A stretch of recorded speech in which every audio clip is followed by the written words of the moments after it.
in real life. We have probably no watchers, no viewers. Hopefully Tristan can get up in here, and then we'll be like the Brady Bunch. We'll have every row. Everyone on. Yeah, every row filled. What's up? How's everybody been? It's like no news in the CrossFit space, the CrossFit sphere. Nothing.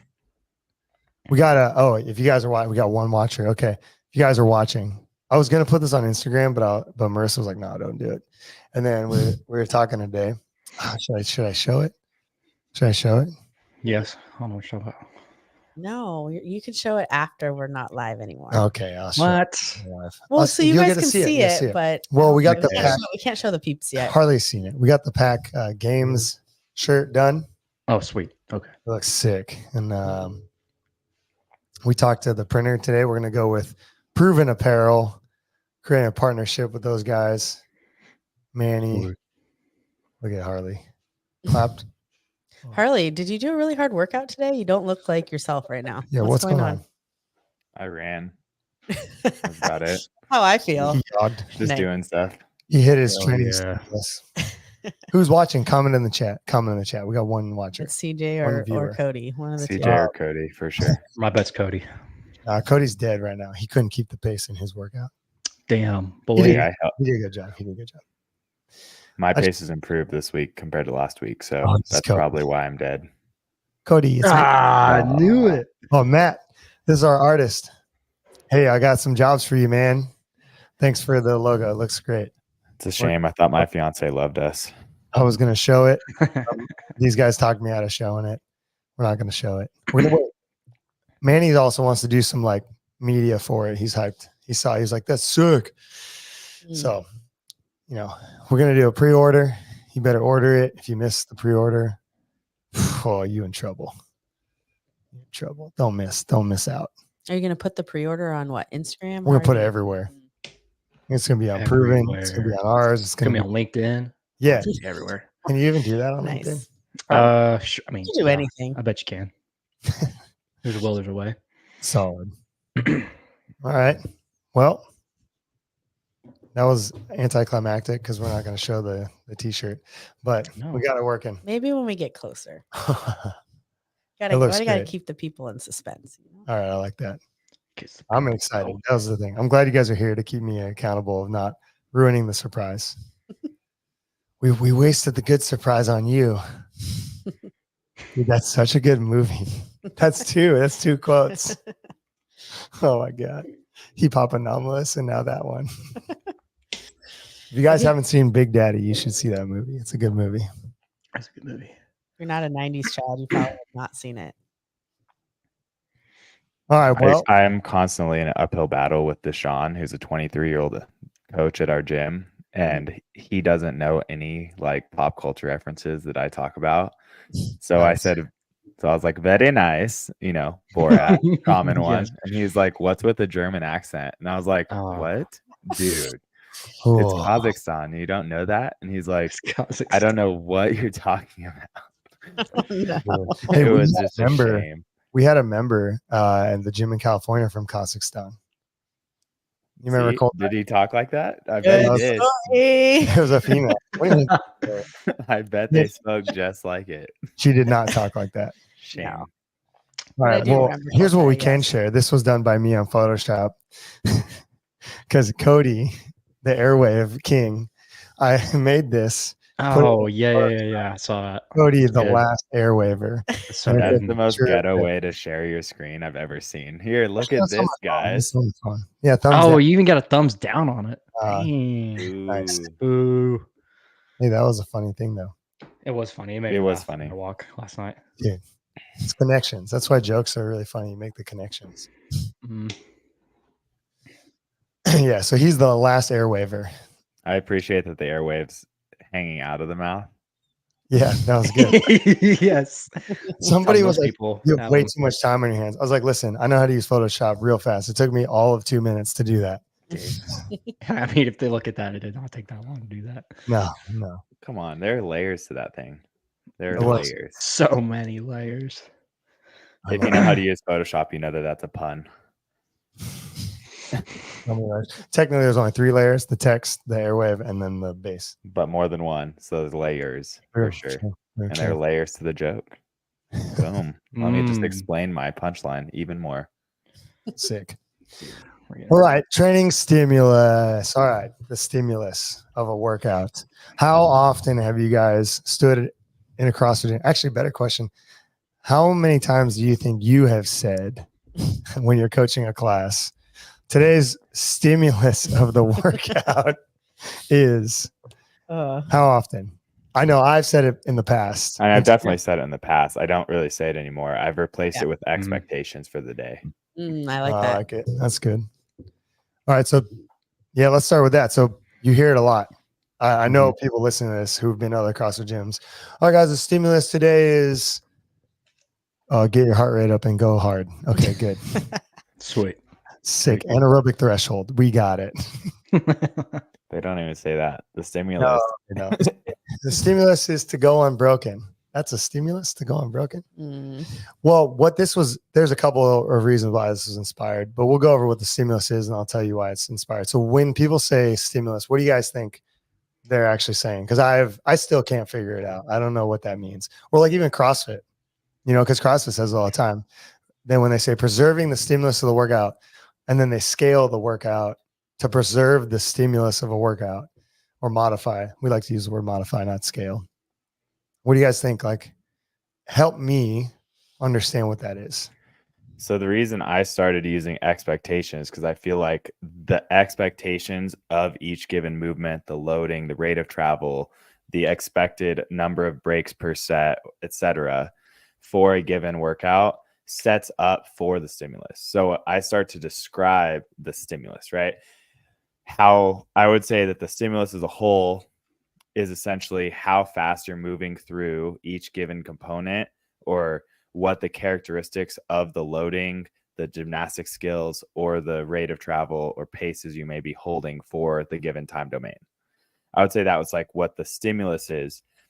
So I try to break it down into the expectations for the given components of the workout to preserve the stimulus, as Todd just used. Interesting. I always think that's like just logistics. Like you explained. Yeah, it. no, exactly. All right, you're going to go unbroken here. Yeah. It's like it's strategy and logistics. Well, I think why it can also be confusing is because you can take the same workout and to Harley's definition, like you can have one day where it's like, okay, we're going to work on unbroken wall balls, right? Because we're trying to work on, muscle Oh, yeah, endurance here or we go. This is where whatever, it came or from. you can actually be working on mental toughness or whatever, right? Like, so you can literally take the same workout and have different intentions or stimuluses. Yeah, I don't know. I disagree with that. You haven't convinced me yet. Neither one of you. Keep going. But So I don't think that like, Because like here's the thing, like intentions of the workout, right? Or like different stimulus. If you can't move a 185-pound barbell, right? If you stand in front of class and go, okay, today we want an 80% of your maximal lift in this movement, I could see how you could argue that's the stimulus is like the 80% sub maximal CP battery of this barbell. But how many coaches say shit like that? Because the stimulus is not the power clean. That's Sure. a movement selection. Mm-hmm. That's extension of the hip. You could get the same stimulus from jumping as high as you possibly can every round. You could get the same stimulus from doing power snatch. You could get the same stimulus from throwing a keg over, like the strongmen do over the hurdle thing or whatever it's called, the upright. I don't know what it's called. But like you can get that same stimulus from violent hip extension that is absolute explosivity and absolute strength with an external object. correct. Where I have So a problem. you're now describing the stimulus of the movement and its characteristics. And so that was sort of what I was going back to in saying the expectations for this general, CrossFit workout. What Heather is kind of alluding to comes back to a more complex perspective of the programming for the gym and how thorough the coach's notes are for the given program. So, for example, you guys, I know Todd's writing the training. I can imagine that it's very detail oriented of like, hey, we're working on unbroken, sets of wall balls today. We're trying to build out muscular endurance of the legs and the ability to hold on to greater density in each set. This is what we're looking for. And here's a note describing that so that every class is getting the same experience. Then you go to down to another CrossFit gym, hypothetically, just uses some Hey, use the blog wall style. ball. Use the wall ball example too in your next analogy. Okay. I like where you're going. So then you go to a different CrossFit gym, just uses some blog program that they don't actually relay the notes very well, or even just like the head coach is writing it and they just write 19-1 and it's wall balls and rowing, 15-minute AMRAP 19-19. And there's like, go hard, do something. And then it's like, well, then as the coach, if you've done that workout before, or you have an idea of the open style sort of rate of travel, you can start to describe like, hey, to your point, Todd, it's like, it's logistics, as you're discussing strategy to preserve the rate of travel, the maximum rate of travel for 15 minutes and the time domain relative to the loading of the wall ball. Mm. So it's like, hey, to get your best score, you start just giving strategy for that to preserve the stimulus that is taking in mind just going hard for 15 minutes. That's very different. And it's two different lenses based on the coaching, the program, the head coach defining what that program's supposed to be, and then the coach is relaying that definition to the members, right? So it's really just a fucked up game of telephone, excuse my language, but really that's all it is. We're getting demonetized for 4 viewers. God, it's gone. It's gone. Dang it. We lost all our money. I was trying to get the Monster sponsorship. How could you? I'm sorry. I let us all down. But so really these are factors in just the dynamic of an affiliate that change the explanation that can go on at the whiteboard for whatever people want to call the stimulus is. And I think that you can only dive into the movement characteristics in a thoughtful way if the program reflects that, if that makes sense. Yeah, or if that training session's goal is to, because like if it has a specific goal, for sure. Right. Yeah. Because like even Matt's saying, like the stimulus of the wall ball analogy, where the purpose is to push unbroken large sets of wall balls, and then everyone needs to get an appropriate weight of wall ball to achieve that stimulus. So here's the thing, like that's still scaling though, and that's my argument against it. Because if you let's just take that, you say we're gonna do 30 wall balls unbroken. Cool. We want muscular endurance. So everyone is going to go unbroken because that will give you a stimulus of muscle endurance. That's what's going to impose on the body as biological stimulus.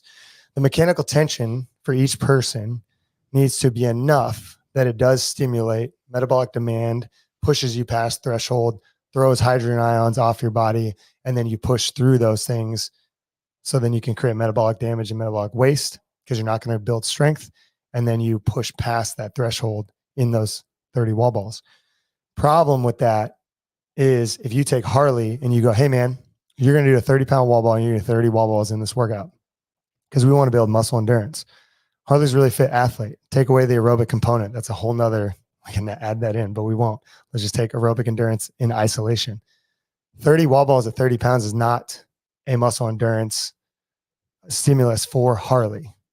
But for me, who's less fit, sure, it could be, right?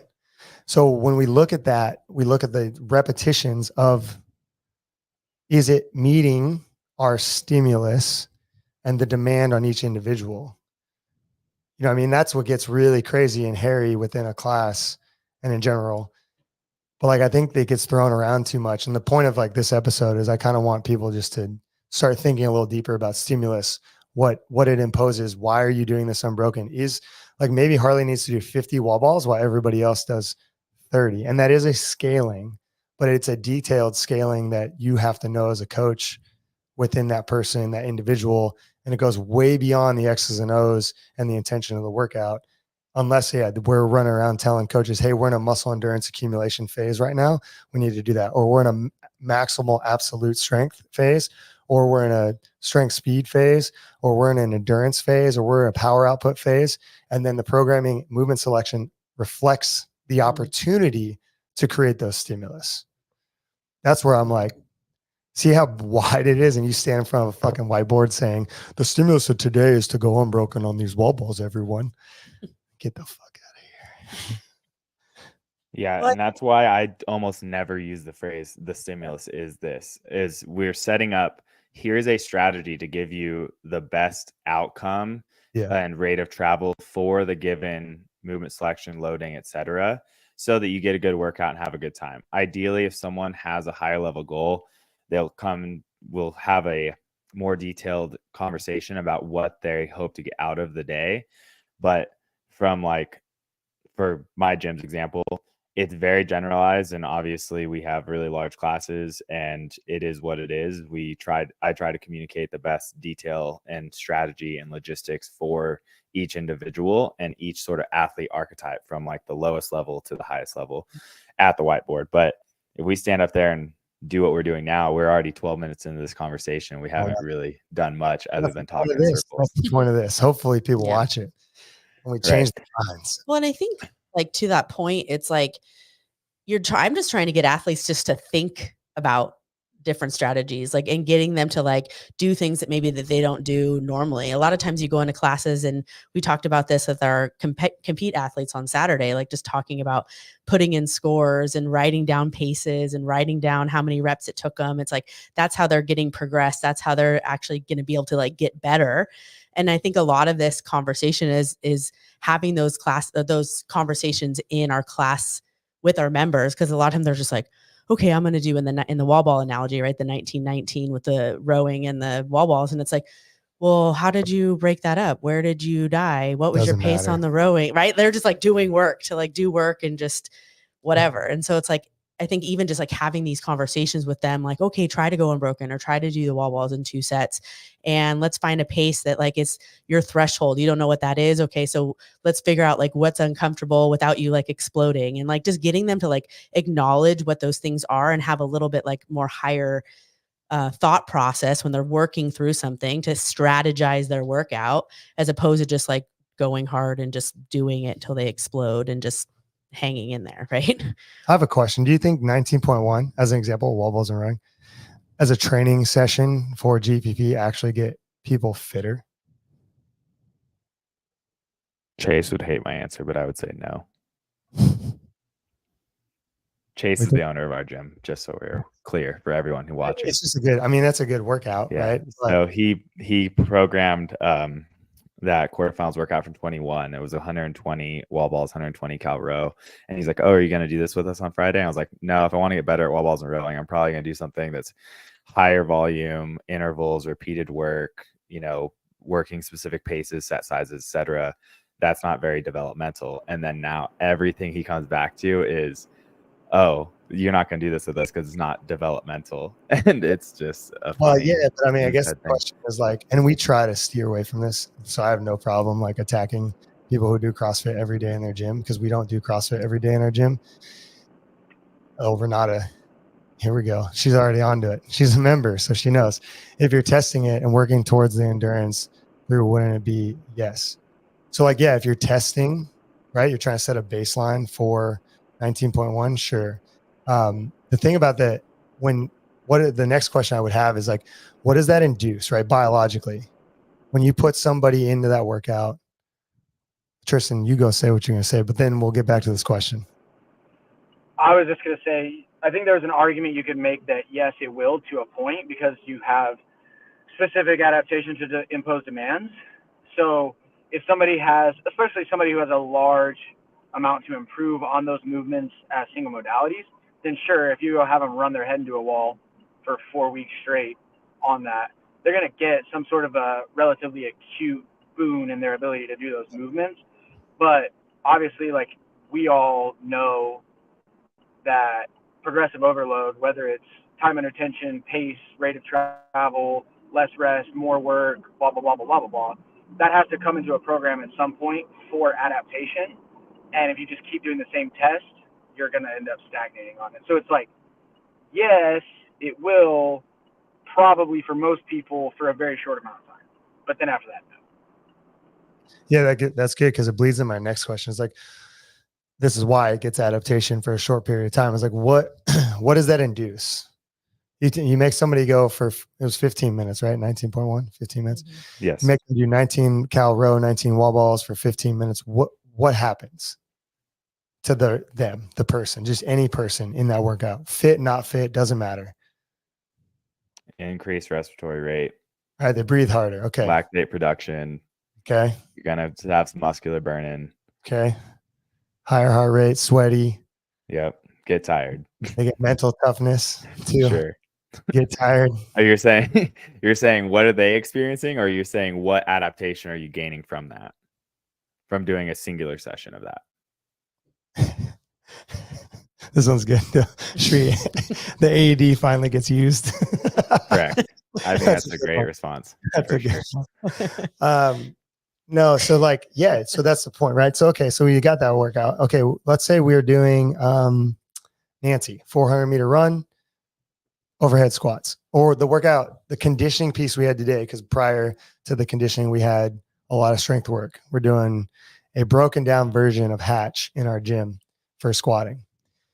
The conditioning, though, today was 10 rounds, 200-meter run, 1 rope climb. So good. Sorry, I'll shut up now. I'm glad you like that workout. And that's just because we have practiced rope climb technique. We've practiced pulling strength. We've been doing weighted pull-ups. We've had the opportunity for them to train that ability. And we got people flying through doing rope climbs. They got good clamps. They're going up and down. One of my big pride things with us is like pack athletes don't lose rope climb workouts. And I really hit it home trying to teach people how to rope climb. And we've also been doing a running progression. So people are running hard, flying through the door, coming back in, getting up the rope. And it's just it's like we had, 16 people in the morning, and we had maybe 4 of them not climb the rope, which is great. And that workout in general, I would argue is no different than Nancy, no different than 19.1. They're going to elevate their heart rate. They're going to get some muscle burn. They're going to work on some muscle stamina and muscle endurance, aerobic endurance, grip endurance, right? Some local endurance for pulling, some coordinative qualities for working on their clamp under high intensity, see where it breaks down. And I think a lot of that is a testing protocol, right? Most of this workout today is backed by all the other training that we've been doing, because we think about these things of like, okay, we've been doing this, we've been doing this. Okay, well, let's test it here. A good example is like Heather.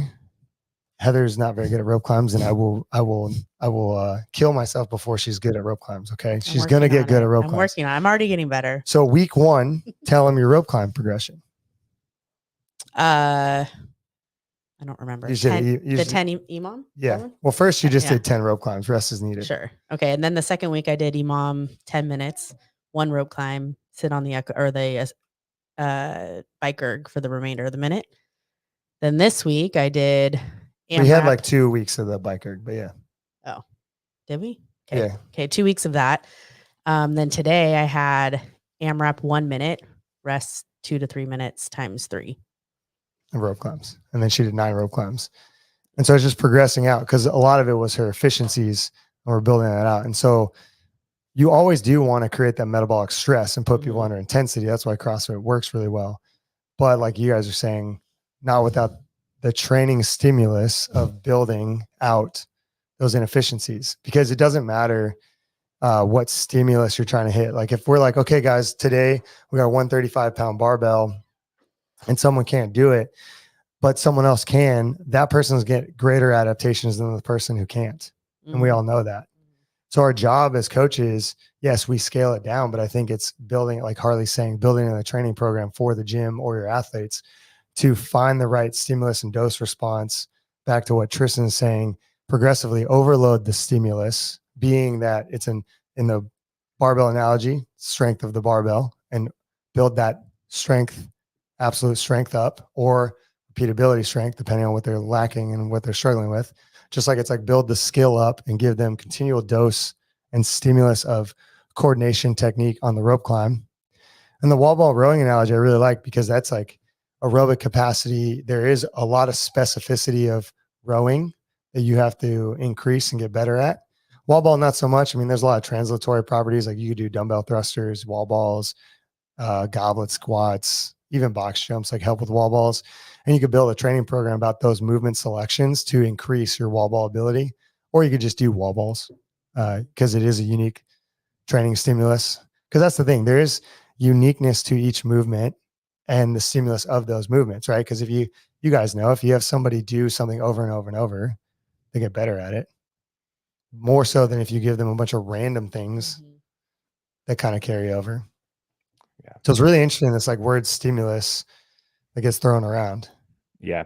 I think to go back to the person who commented and was talking about, well, if you're testing for those specific qualities, like, isn't it a good thing? And you said, well, if you're establishing a baseline, then a test is fine. And back to Heather's sort of comment about trying to develop a higher level of thinking and reflection around your training, and even just whether that be just experimenting with different strategies, different, set sizes, etc. It comes back to one of the main principles of CrossFit, which is measurable and repeatable, right? And observable. So that rope climb progression you just roughly outlined for Heather, that's obviously repeatable because you're developing the same consistent touch points on the skill to develop the local, muscular endurance and the coordination and efficiency of that given skill. And then you're repeating it on a weekly basis and watching that volume and ideally the efficiency of that skill go up, hopefully building density over time as well. And then whatever the baseline test was, you could run back in 8 to 12 weeks and, really observe and reflect upon how that progression worked out for that athlete, for Heather specifically. So all of this is coming back to the stimulus is important to reinforce the measurable, repeatable, and observable characteristics that we're trying to build in our given athletes, members, etc. Yeah, and just program design in general. Yeah.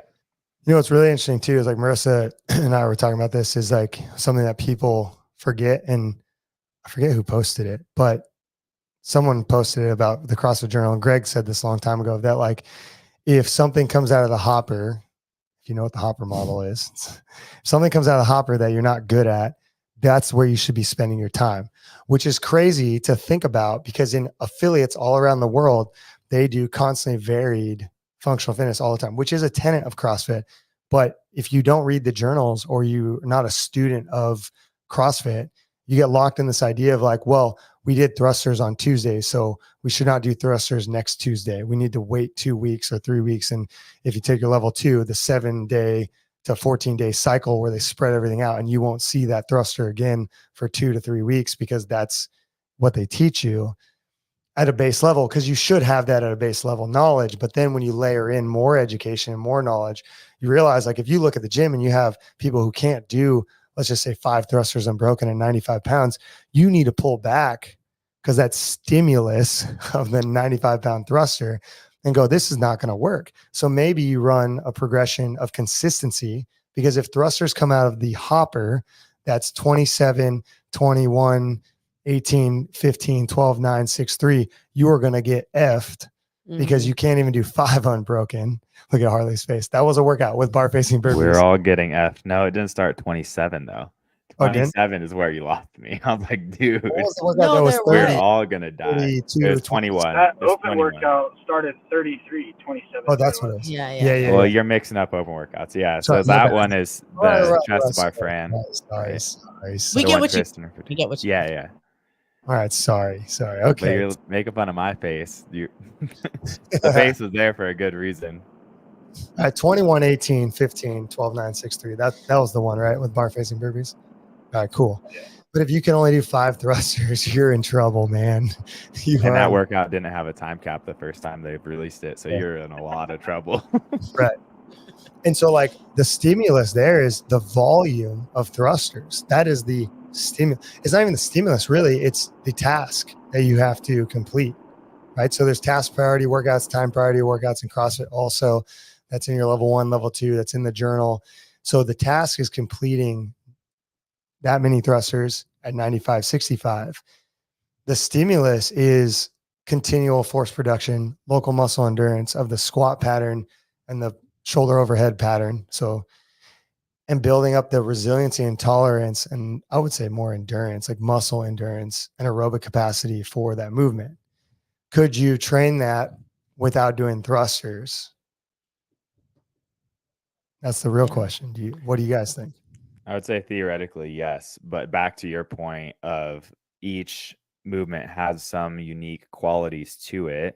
if we want to, you asked about a thruster, but let's just talk about the difference between a thruster and a wall ball. Because really, like the loading with a barbell, if we go really light on a barbell, is not that much different, especially in a movement pattern perspective. But the unique quality of a thruster compared to a wall ball is the amount of tension in the front rack based on someone's movement freedom in that specific joint and position. And that may change their thoracic angle, their diaphragm sort of position, and may restrict their breathing more, or maybe they breathe more freely with a barbell. Who knows? But then we started talking about rate of travel. Barbell, you can pause overhead whenever you need a quick break, quick breath. Yeah. You can't stop gravity. That ball's coming back down whether you like it or not. So the inherent nature of a wall ball compared to a thruster is it has almost a fixed cadence to it. It's hard to vary that very much. Like, yes, you can squat a little sooner, squat a little faster, but gravity, the rate of falling is the rate of falling. So those unique qualities, yes, you can train the local, characteristics you want of muscular endurance and contraction volume and, speed, but you can't always rely on the fact that all of the variables are going to fall right magically in place. Yeah. What are your thoughts around, just for like general members in classes, like just taking loading away in general? What do you mean by that? Not having like a 95-65, 135-95. Like, I think one of the things that gets really frustrating is that they get so caught up in that loading that they're like, I have to do this weight and this is what it says, and I got to get the stimulus, so I have to do 95, I have to do 135. Like, and I think that a lot of general members miss the whole point, right? And I think that they come in because they want to get better, you assume, right? Most of them are coming in because they want more fitness. And I think that sometimes just getting so caught up in those numbers, I think, does a detriment to a lot of the athletes too. So like, what are your thoughts around just, here's the workout, this is what we want you to do, whatever loading is appropriate for you to do this X thing, then that's what you should pick? Yeah, I mean, that's why I'm arguing the stimulus thing, right? So like, they're in development, and the question is, well, the first thing is CrossFit. People don't realize this, but they do the numbers on this, and they know that 95-65, the 50-pound dumbbell, the 35-pound dumbbell, they've looked at force production, like they're big on force production equation. And then they've looked at what adaptations that ensues on the person, like the human being. So that's why they pick these numbers. And then they watch, like, okay, like anything, progressive overload or like marathon running, it's like, could we run it faster? So it's like, okay, Friendly Fran from COVID games, they went 3 rounds of 21-21 with 115 and chest to bar pull-ups. They're increasing the demand and force production for somebody who's fitter, because that's the progressive overload, that's the adaptation and the jump. But they do know that 95-65 creates a potent response that does create certain adaptations, the same way as like running at threshold or running these repeats create those adaptations also. And they found that in running, and they've tested it. So that's the thing. It creates a certain adaptation. So I would argue that like the members should actually want to, if you are using the principles of loading parameters in CrossFit the way that they found it, same reason why women's weight is 70% of men's weight. Sure. I don't know how many people actually know that. It's in the journals. Also, CrossFit found that using 70% of the men's prescribed loading, because originally there was no women's loading, and then they started trying to play with it and figure out what was appropriate.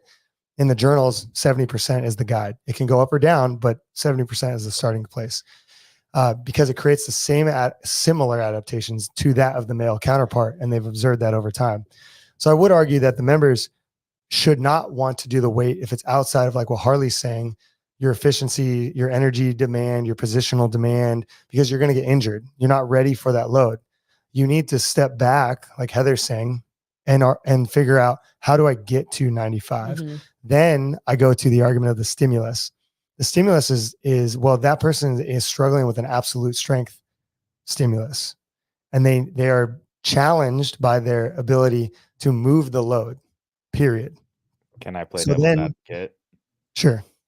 Okay. Isn't this, I mean, I can't remember where I heard it. Maybe it was Chris Spieler just back when he was redshirt and describing the uniqueness of Fran. And that's relevant because 95-65 is prescribed load, right?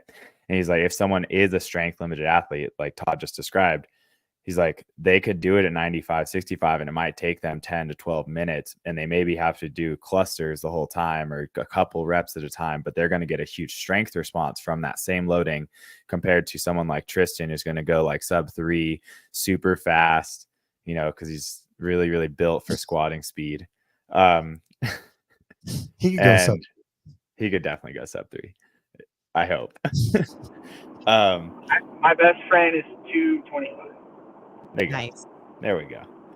So the I think that's bullshit. stimulus then is I completely think Chris different. Miller didn't know. What are you talking about? Yeah. I don't know, and don't attack Chris because I don't actually know if that was where I heard it, but I remember that description, and it was a very old school sort of YouTube CrossFit highlighted video. Right. Yeah, I mean, seeing. here's the thing. To that point though, like that's good devil's advocate. But like, yeah, to that point, if you have somebody come in who's 140 pounds, soaking wet, male athlete, you know, yes, they're going to get a strength stimulus because they're not strong. But if you got a guy who comes in and is, let's say, can do a 200-pound thruster, well, that's 50% of their max. They're never going to get a strength stimulus from the 95 pounds. They will get a strength endurance or a speed strength stimulus, but they're not going to get an absolute strength endurance or absolute strength stimulus. So like, yes and no, right? And I think maybe I think what they were trying to get at was saying that the same workout, the same loading can be appropriate for different individuals based on what comes out of the hopper and what they need to work on. So inherently, yes, yeah. But so now go like, so inherently the weaker athlete needs to work on strength. So by being stubborn, what Heather sort of was alluding to, people get wrapped up around these numbers and like, I need to use that 95-pound bar. Well, by being stubborn and choosing to use that 95-pound bar, they're actually getting the dose of medicine they need to get stronger, theoretically, because they're getting a strength response and they're weak. On the contrary, the person who needs to be more, you know, tolerant to high respiratory rates, lactate, you know, accumulation, et cetera, they're going to get that big dose of intensity from doing Fran and sub-3. So it was more of like the same workout with the same loading for two completely different archetypes of athletes and, you know, members. It's giving them the dose they need. It wasn't saying that it's the same dose. It's saying they're getting opposing doses from the same thing. Sure. Yeah. But would you then argue that the issue of where CrossFit's gone as a group model, but you could still do this as an intelligent coach in a group model? Do you think Greg would sit back? I'm like, it's a rhetorical question almost because I know his answer now, and go, you guys are doing this wrong? Like, would he sit back and go, well, that athlete needs to work on aerobic endurance and this athlete needs strength training? Like, why are you doing that? Because his gym was not a group model. Mm-hmm. It was individual, which people also forget. I think he might say that, but I also know that Greg was a really big fan of just the whole black box concept in and of itself. Yes. Yeah. So second one. It's like, would he have said, hey, you need to go separate this, that, and the other? Perhaps, like probably in some situations, and entirely guessing. I think there's other situations where he might have just let the secret sauce do its thing. True. Correct. I agree with that. I think that there's a time and place again for testing. There's a time and place to let them rip and let the group sort of get after it and just see what happens. And then from a training perspective, again, we talked about progressions. We talked about progressively overloading things and having thoughtful, you know, application of stimulus over time. I think that given, you know, specific context, Greg may have just been like, yeah, go for it, guys. Like, we'll see who really can handle this. But I think from a true developmental standpoint over time, I think that giving the athletes what they specifically need will yield greater results sooner than just saying everyone just do what's on the board. Will also be more successful. Like you're using the example of Fran, you know, or like the 19.1. If we tested it and then really evaluated it and was like, okay, 2 times a week, we're going to run a progression within the class model. Because what we're talking about is fitness, right? So we already agree that any fitness will get people fit. Like that's black box fitness, right? You increase their heart rate, you give them some external load, you have them jump, run, do some coordinative things. They're going to get fitter. So if by that in itself, don't we as coaches have a responsibility to sit back and go, what is the true training stimulus that we're trying to get here, and evaluate it and give people consistent training versus a Metcon that's varied every day? Oh, I would love that. Yeah, that would be great. So something I've actually like a mantra I sort of had in my mind last year, specifically whenever like days weren't going well, I wasn't able to hit a pace, but I felt like I was still moving at or above threshold and working really hard. I would just tell myself, you train for adaptation. So not necessarily a specific result of every single session, but you're training for the physiological demand that you're placing, you know, the specific adaptation from the imposed demand you're placing. The true stimulus. The true stimulus. Preach. There's a quote from Galpin I love. You're either optimizing or you're adapting. And the amount of times that I have to tell people that daily is like nauseating sometimes. Like, dude, I know it's hot. Good. I know you're tired. Good. I know you're sore. That's the point. Like, I know these split jerk numbers were hard after you ran 3 miles this morning. Good. We'll optimize when we need to optimize. So, yeah. And if you miss, then, and you really need to put in the volume, then decrease complexity or load to a small degree, where you can be successful, What? Yeah. No, you're just gonna fail 20 times in a row and call it a day? No, I'm Like- saying just take it. You just decrease it down a lot so you can make Yeah, it. like if you need to accumulate contraction volume, right? And you're really wrecked, decrease complexity or loading so that you can accumulate contractions, so that you're getting something out of the day relative to where you're at starting your day, or like for the given day. As long as it's close and similarities. What? I say we're way off on a tangent now, but something I've been thinking about a lot in the last 6-ish months that I wish more people who are athletes and other coaches could understand, especially if they're early on in their coaching careers. Like, as coaches, we try to define things and put things in little boxes and templates and progressions, and so we can move things and this, that, and the other. And the body's just so dynamic, and sometimes it's going to do weird stuff and it's going to help when it does that, and sometimes it's going to do weird stuff that makes you look like an absolute freaking idiot. But if athletes can buy into that and just know, like, there's going to be good days, there's going to be bad days. Like, hey, this wall ball progression for muscular endurance, last week I did it unbroken and it was easy peasy lemon squeezy, and this week I felt like I was going to die and I only went up by 5 reps a set, and I have DOMs now and I don't want to move, right? Like, it's just so dynamic. And I think, to your point, Harley, about like making sure your relative intensity for what you had that day was where you could put it, knowing that like consistency is king, is such an under talked about and underrated thing in the training space right now for CrossFit athletes. Yeah. But yeah, because that goes into training stimulus, right? So like high intensity is a stimulus, and it's just out there. Low intensity, zone 2 work is a stimulus. What's really interesting, like, and they don't have this because it's hard to study CrossFit because it's mixed modal.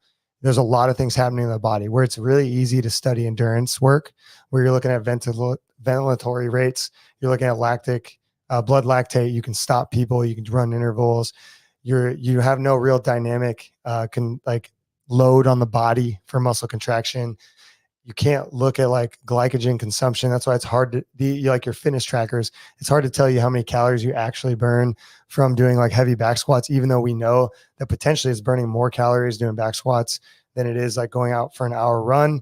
But people don't want to accept that because there's no technology yet that can really like measure that until we can, and we probably will.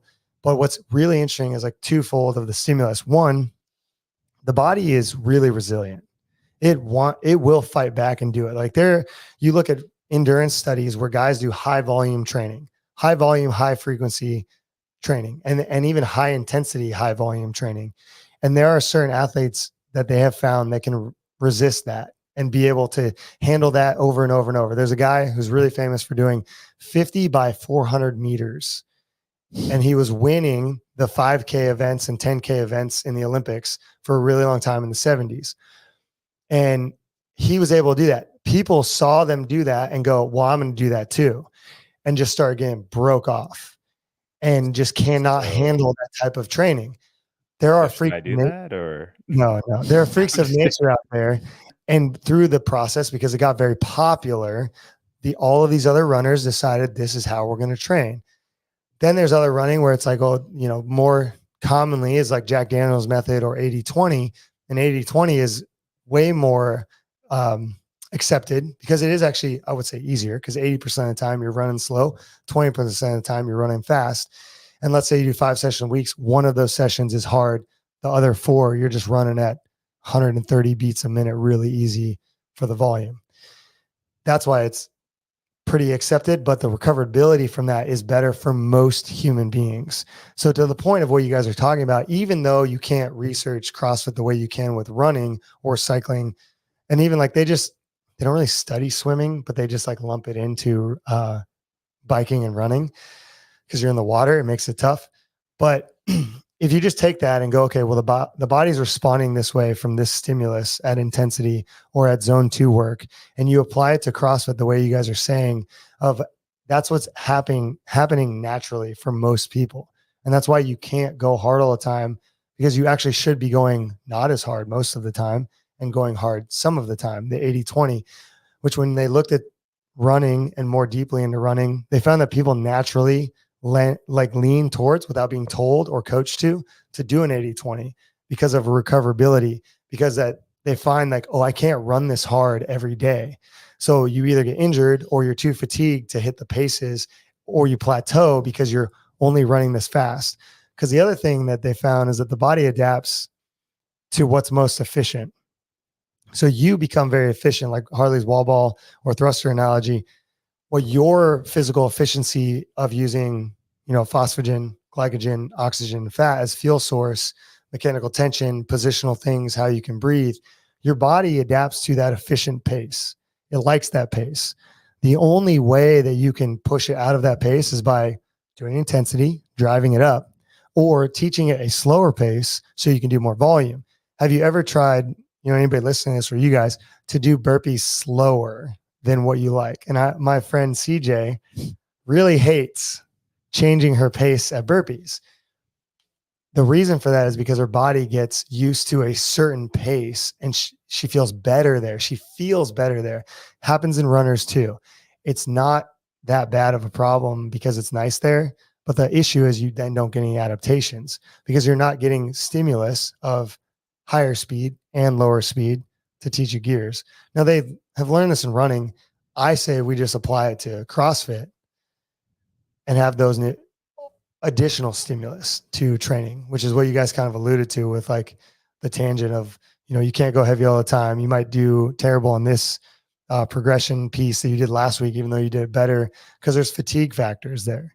There's intensity factors. There's mindset factors. There's also like you're trying to push your biology out of homeostasis to get a new gear. And even like you can go the other way too. Because I know a lot of people who have a really hard time doing zone 2 work. The second they try to like go, it's like, boom, zone 4 right away.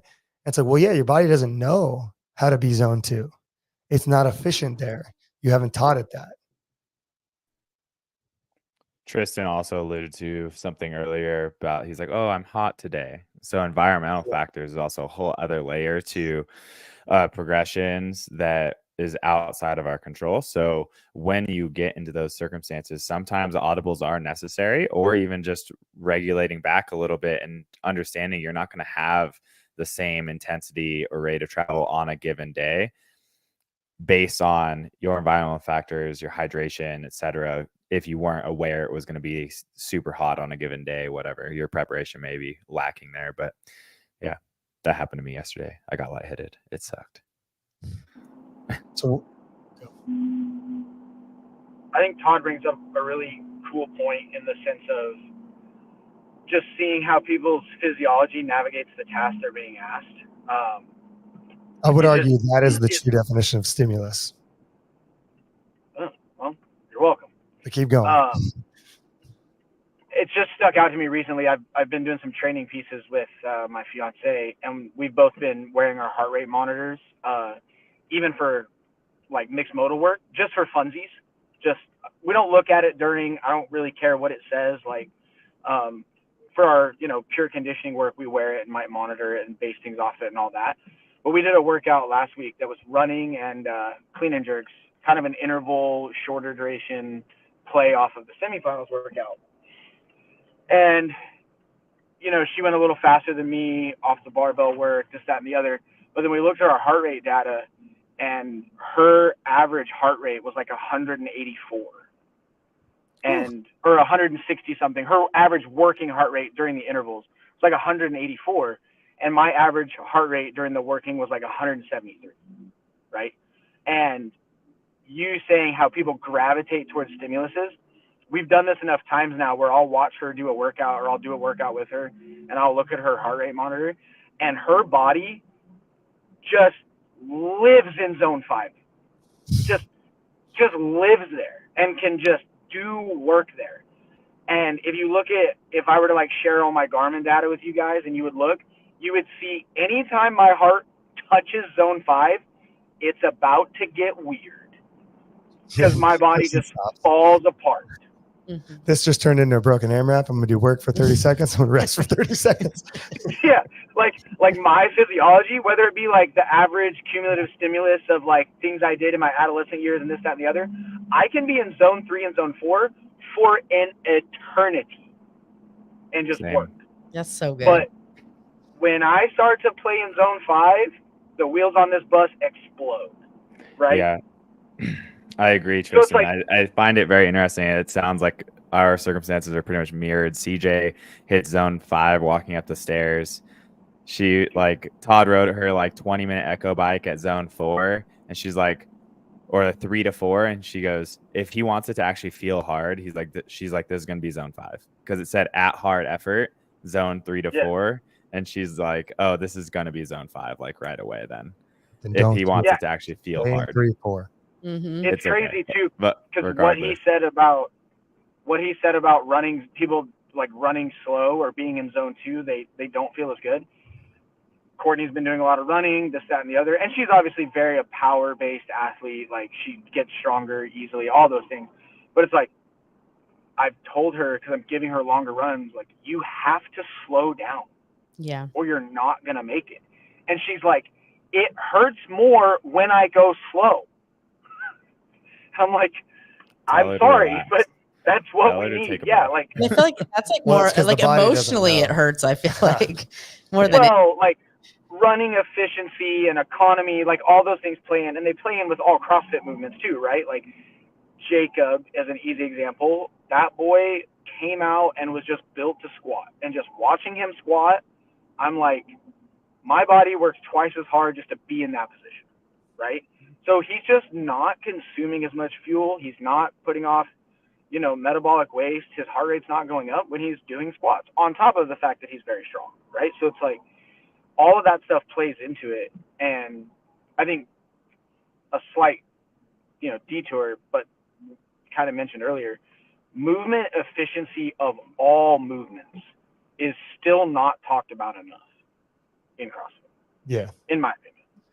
Well, because you can't maximize what you're talking about. Like Jacob is not getting a stimulus when he's squatting, arguably, because he's already efficient and he's really good at it. You can overload the system and give him a stimulus, and make it tougher. You can make anything tougher, and give him a stimulus. But there's other things that will give him stimulus in training that you're looking at and trying to dive into. And that's the thing, is back to the wall ball and row thing. It's yes, okay, for GPP, sure, that's effective. People come in, they're getting good fitness, they're getting good coaching, they're getting cues and corrections. Hopefully they're getting a little bit of strategy. You're getting a lot of value for what you're paying for at a CrossFit gym. That's great. I'm just arguing that I think this word stimulus gets thrown around way too much, and we need a deeper dive into it and further the education of coaches, because the argument there is and I know Jacob wants to be an elite athlete and is an elite athlete, but he's got higher, aspirations of games. So it's like you are now looking at very detailed of what novel stimulus can force him out, or, you know, and people always think about forcing up. The zone 2 argument is forcing people down, arguably, but they're still forcing their homeostatic state to get adaptations from novel stimulus where their body is inefficient at using, you know, bioenergetics to, like you said, handle the demands or figure out the problem that they're faced with when they're asked to do XYZ. It's a really interesting conversation that not only for Jacob, when we use him as a little example, but it's the same thing as these people coming in the gym for an hour. They're facing the same problem. Mm-hmm. And I just want to get on here, rant and talk about different things and ideas of, because I want people to watch this, listen to it, and just go, wow, there's a lot happening in my hour class that I don't fully understand, but at least it opens up the conversation so we all can learn and force coaches to coach and educate and get themselves to grow so we can really make a huge change in fitness. Because I think all fitness modalities, whether that's CrossFit, I can't even think of it, like hybrid training, Barry's Boot Camp, F45, I think all of what we're doing, it looks kind of unserious. Like, I think people take it as like a joke. Like, it's not a big deal. It's just like, oh, it's my movement for the day.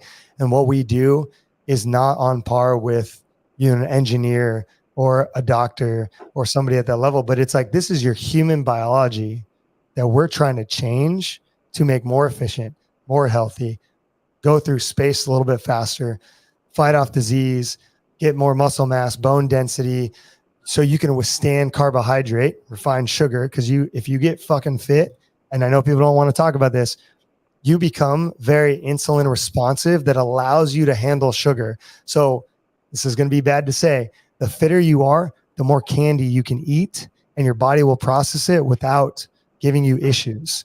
I don't think you should eat a bunch of candy and like stuff, but that is a byproduct. You get more efficient at the fuel source coming in, and you stay healthier. And once you get really fit and you build a lot of muscle, it's actually easier to get more muscle once you have a lot of muscle. They've already done that research. So like, it's a gold premium. Like, you get a little bit of muscle, oh man, it's time to go capitalize on that muscle. You get candy. Well, I mean, Don't do that. That's not what I want. I'm getting the point across that you become insulin responsive, Right. and your body doesn't get all effed up like other people who are not fit. That's all I'm saying. Yeah. the muscle's also just a sugar, carbohydrate, glycogen sponge. Yeah. Like, if you want to be better with carbohydrates, it's likely a good idea to get more jacked. 100%. You know, and like, that's again back to the stimulus. Like, you got to stimulate those muscles to grow, right? Right. Specifically. Yeah. So let's sort of circle back to the idea of, we started with talking about GPP members and how we're discussing, you know, stimulus in a class. And then we're ending up talking about Jacob Marlowe, super fit dude, multi-semifinal athletes with game aspirations, right? Like, so we're talking about the opposite ends of the athletic development spectrum. And I think on a previous episode conversation with Tristan, we talked about the season, and we used a funnel analogy that, you know, we get wide and we get more specific as we go. I think that same funnel analogy could be used for stimulus within athletes and their development. The earlier on you are in your development, you can do less specific training, more, you know, 19.1 style wall ball row, just run your head into a wall training, and you're going to get a big response from that because you have so much room to grow in all of the areas. And that's the beauty of CrossFit in a way, is that if we have all these dimmer switches of different qualities we want to raise up, if you just do a bunch of different fitness, you're going to tick all of them up slowly but surely. Eventually your genetic sort of predispositions and or the training stimuluses you bias towards the most are going to sort of steer you in a direction and start to expose those deficiencies. Over time, as more deficiencies start to rear their head, then you need to bias your training, stop being as generalized, make it unbalanced in training, as Todd and I have talked about in the past, and then try to really hone in on specific adaptations through specific imposed demands. Once you adapt in that way, you can Or you fix retest. the problem. What's up? Or you fix the problem. Mhm. Yeah. Ideally, once you adapt in that way, is you've fixed a problem. And then you can sort of retest, reassess, and maybe find other areas to refine. And maybe that's movement economy, like we've talked about.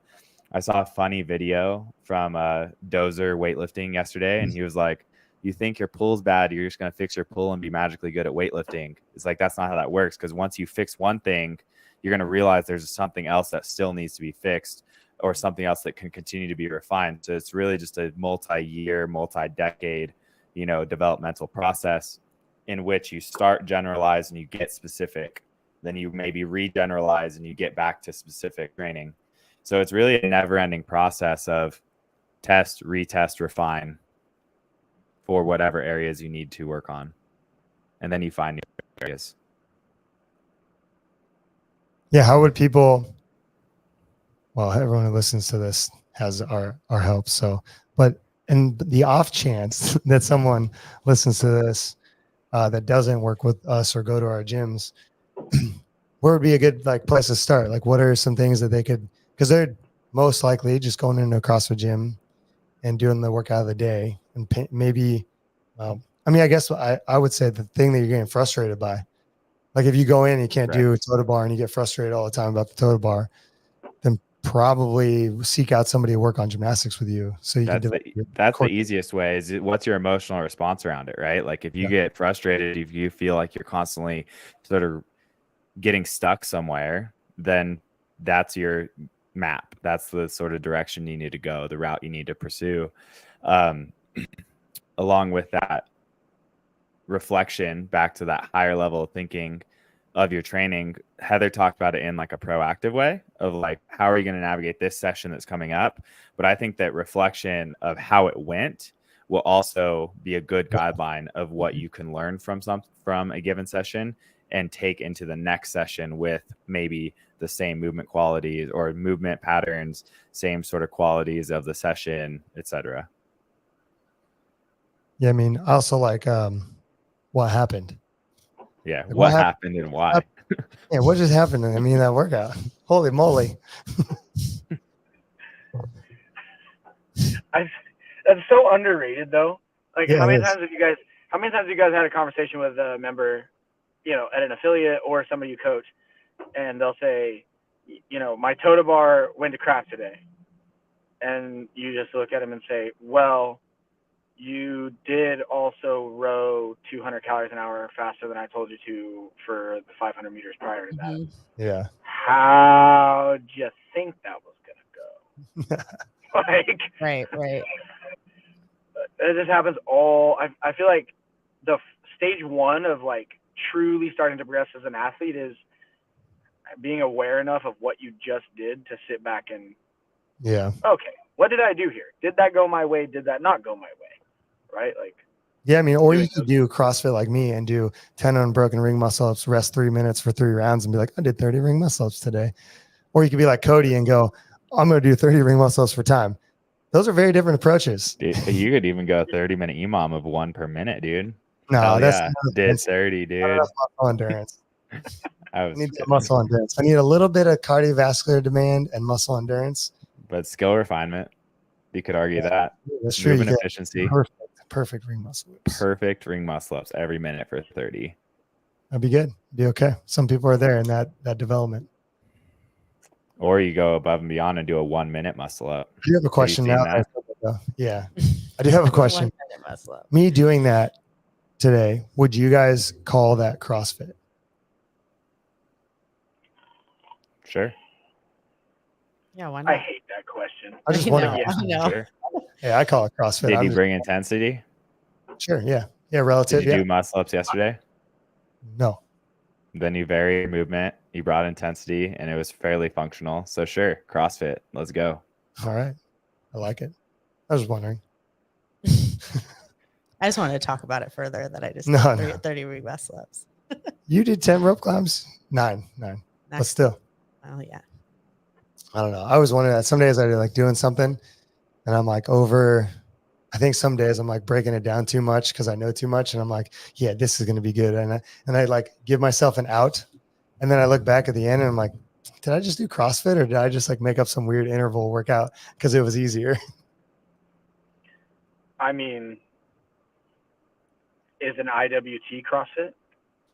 Yeah, I would say it's the original CrossFit. Right. It's like, you can make almost anything CrossFit, like kind of Harley was getting to, if you bring some sort of intensity. I mean, don't get it twisted. I've done a 10-minute AMRAP of curls and tricep extensions, son. Like, that's CrossFit. Is that CrossFit? I don't know, but I mean, I think so. AMRAP. Yeah. The way you applied it. Yeah.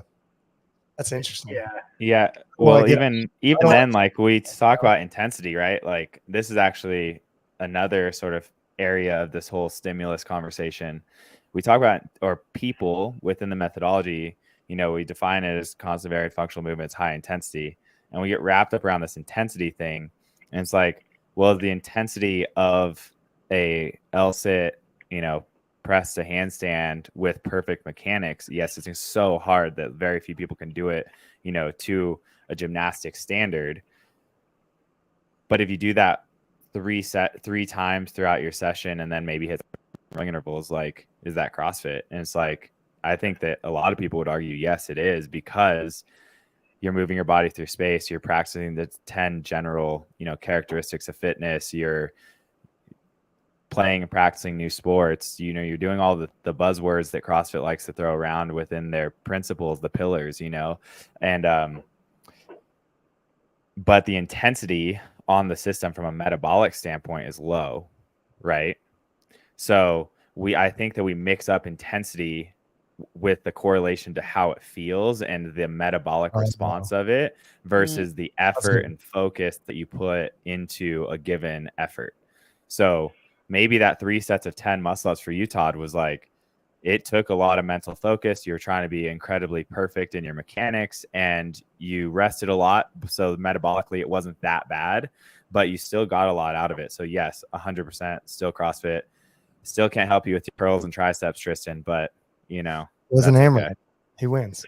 Well, and I was going to say, like, by definition, like Glassman would say, no, that's not CrossFit. Sure, it was a 10-minute AMRAP. Sure, there was some intensity to it, but I didn't move a large load long distance. Yeah, that's true. Right? There, I got him. So it's like, I knew that when I said that. Get your CrossFit out of here. Small load, short distances, get jacked. That's true. I think it's an interesting, and this would probably be a conversation for another time, of what is CrossFit? How exercise selection like plays into CrossFit specifically.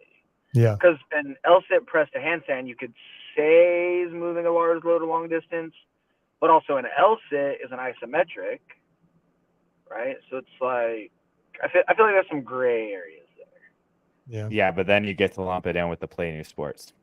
And gymnastics is a large portion of the pyramid. So you can make arguments for anything, is my point. That's true.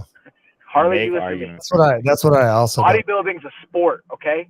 I think that's why this. Well, the sport side of bodybuilding is standing on a stage, flexing, looking good, surrounded by men. So, anyways, I think that's probably what gets me about the training stimulus, right? Because like people could sit back and try to argue, like, well, yeah, I told them to use a heavy barbell today because we want to get a strength stimulus, and that'll get them out of it to a degree. Like a coach, and I think here, if our coaches who are new that we're developing are listening to this, it's like, that's not going to cut it for me. I'm not going to accept that, like in our organization and at our gym, and we got to learn more, be more educated and articulate, and we'll grow over time. But I just don't like it. I don't like the broad and general stimulus thing, and I want to kill it. So let's do it together. This was step 1. Okay. Thank you. Thank you for indulging me today. We had a whole conversation. It took a whole fucking hour. The second cuss word. We're losing more money. Dang. No, I said some cuss words also. You know who didn't say any cuss words is Tyler. Tyler, have you even spoken on? He has not. That's a joke. I have. Yeah. You've said it all. Okay, cool. All right. Well, Noah, do you want to give everybody a reading list, and then we'll sign off? Like and subscribe to our channel. It helps us grow. helps more people see it. We're gonna have the Masters shirt soon. We were not gonna show it. It's dope though. I'll show it after we get off live. And then yeah, any reading list, Noah? You want to share with the people? Like what I'm currently reading? Is that what you're asking? Yeah, you're a reader. Yeah. So Sounds last call I was on talked about the book Endure by Alex Hutchinson. That's a good book. Definitely recommend that if you're wanting to dive deeper into endurance as a whole for like humanity. That's the basic way I could say it. And then I'm hearing, or like, what is it called? Listening to the audiobook again of 80/20. Just to kind of go back and see if I can pick up on other things. And so's Todd. So Yeah. I'm gonna re-listen to that. And then also another book I'm reading right now currently is Dad Tired and Loving It. Don't know if y'all have heard that book. It's a great book. If you're a new dad, old dad, or you're gonna be a dad, it's a very, very, very good book and works on a lot of self-reflection. And there's some things in there that can be brought into the coaching world. So I'm gonna make a little post about that later. But yeah, love it. Thanks, dude. 3 books. All right, guys. How about it? Thanks for watching. Start using the word stimulus more appropriately and more intelligently, please. And we are here to support you with that. See you later. If you don't, Todd's he's gonna find you. You'd be pissed. I'm gonna be pissed. I'm pissed about everything. I get mad all the time. Yeah.